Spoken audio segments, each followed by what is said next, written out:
ஓம் சித்ராதேவி குபேரர் துணை. உங்கள் மனம் அழகான குணம், அமைதி தேடி அலையும் இனம், உற்றார் உறவினர் மக்கள் இடம் பொருள் எதை மாற்றினாலும் பயம் தொடர்கிறது.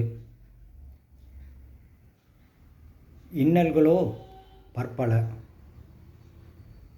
இவற்றை கடந்து அமைதி எப்படி பெறுவது?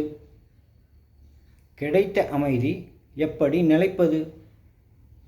நிலைத்த அமைதி எப்படி தொடர்வது? பரிகாரம் செய்வீர், பயன் பெறுவீர். சித்ராதேவி குபேரர் கோயில் சென்று பரிகாரம் செய்து பயன் பெறுவீர். சித்ராதேவி குபேரர் துணை. ஓம்